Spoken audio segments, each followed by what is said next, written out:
Bismillahirrahmanirrahim. Assalamualaikum warahmatullahi wabarakatuh.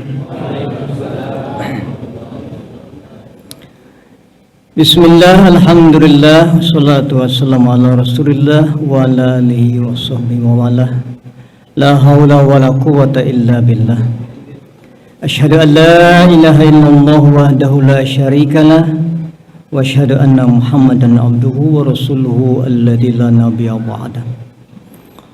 Allahumma salli ala sayyidina Muhammadin nabiyil ummi wa ala alihi wa sahbihi wa sallim amma ba'd.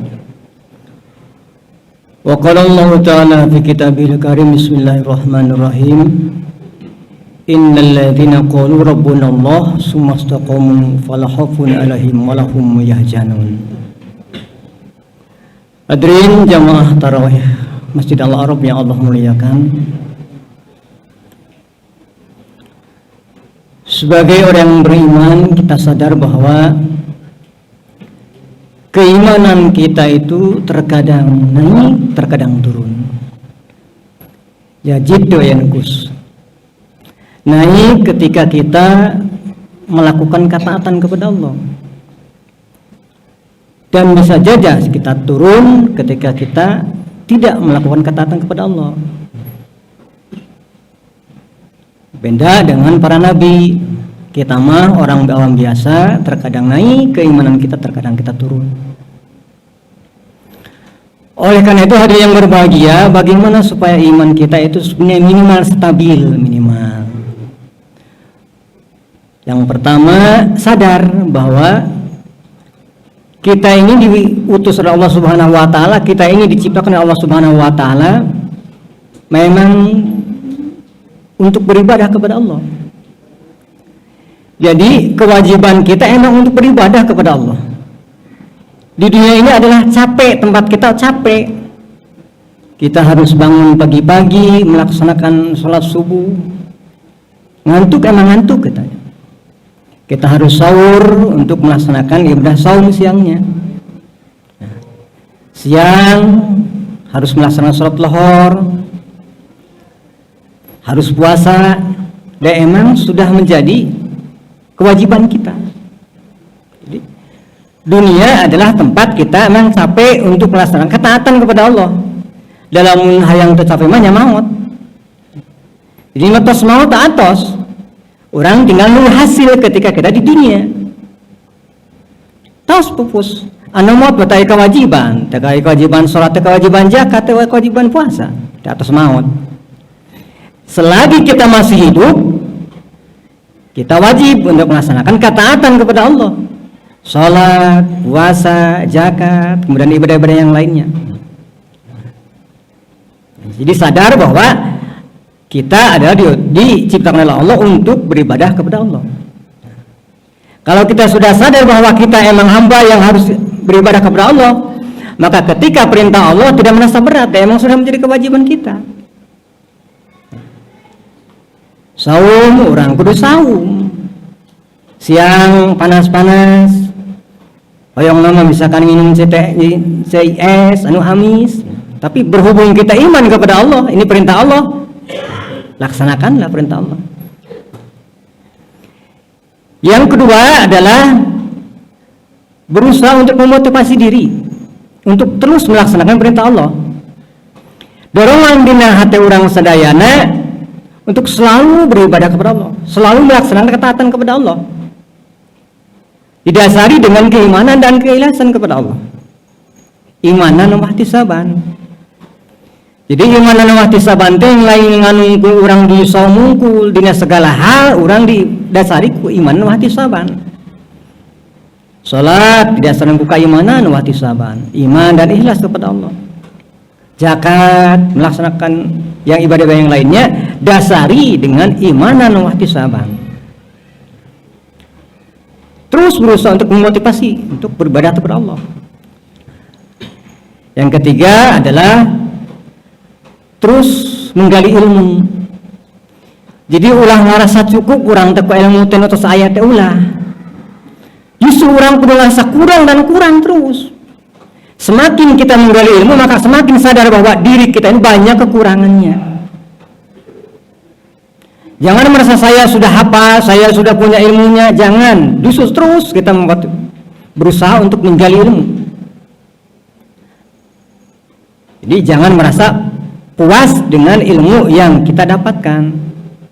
Banyak ilmu-ilmu yang lain yang mungkin kita tidak mempelajarinya dan berusaha untuk mempelajari ilmu tersebut. Nah, yang selanjutnya adalah berdoa kepada Allah agar kita diberikan keistiqomahan. Makanya sering kita berdoa, ya Allah ya muqallibal qulub tsabbit qalbi ala dinik. Ya Allah yang membolak-balikan hati, tetapkanlah hati kita. Tsabbit qalbi ala dinik, tetapkanlah hati kami dalam agamamu. Jadi hoyong orang tetap katatepan dina agama Islam, ulah gaidur deui, ulah sampai ke orang sadayana ngalanggar perintah-perintah Allah, ngajauhan perintah-perintah Allah. Tetapkanlah hati kita untuk dina agama Allah. Sabit qalbal sini.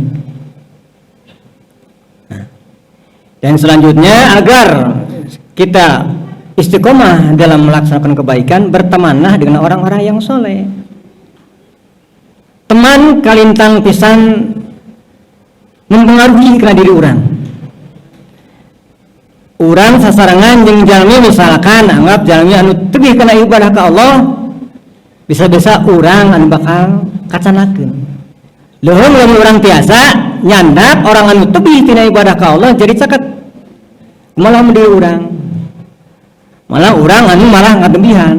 Oleh itu bertemanlah dengan orang-orang yang soleh agar kita terus saling mengingatkan. Jadi teman yang baik mah ketika kita dalam kesulitan, ketika dalam kesesatan selalu menyadarkan kita bahwa itu adalah jalan yang salah, itu adalah jalan yang menyimpang. Nah, itulah perlunya seorang sahabat, seorang teman yang selalu memotivasi kita, selalu menyadarkan kita untuk tetap beribadah kepada Allah. Itulah agar kita selalu istiqomah kepada Allah, selalu melaksanakan perintah Allah, dan mudah-mudahan sehabis Ramadan, di bulan Ramadan ini kita dididik oleh Allah Subhanahu wa taala untuk selalu taat kepada Allah. Bangun di pagi hari jam 3 kita harus sudah bangun, kemudian sholat qiyamul lail, menunggu waktu subuh sampai sholat subuh berjamaah di masjid. Nah, ini mudah-mudahan sebagai riyadhah, sebagai latihan di bulan Ramadan agar setelah Ramadan perilaku seperti itu berlanjut, istiqomah. Jadi istiqomah teh continue, terus menerus, tegak, dawamah. Yang selanjutnya membaca Al-Quran. Jadi membaca Al-Quran teh urang dididik di bulan Ramadan. Tadarusan Al-Quran tiap waktu ente maos Al-Quran.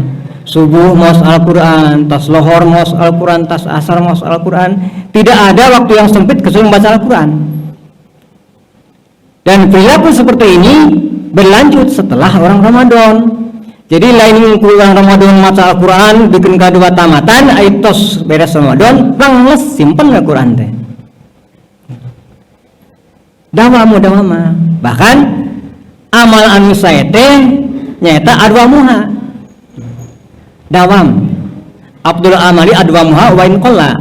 Pang utama amal teh dawama sedikit-sedikit. Jadi mudawamahna terus menerusna walaupun orang kurus sakit. Mudah-mudahan di bulan selanjutnya sebentar lagi mungkin kita teh akhir Ramadan, besok mungkin sedang isbat, ada kemungkinan bisa jadi hari Rabu atau mungkin hari Kamis, tergantung besok sidang dari Majelis Ulama Indonesia. Dari sidang isbat kita menunggu saja pengumuman dari pemerintah, walaupun mungkin ada yang sudah menentukan untuk lebaran hari Rabu, tapi kita mah menunggu pengumuman dari pemerintah saja. Dan mudah-mudahan kita semua oleh Allah Subhanahu wa taala dipanjangkan umur kita sehingga kita bisa sampai ke Ramadan yang akan datang dalam keadaan sehat, dan mudah-mudahan Allah Subhanahu wa taala selalu melimpahkan rahmat dan hidayah kepada kita. Amin ya Allah ya rabbal alamin. Assalamualaikum warahmatullahi wabarakatuh.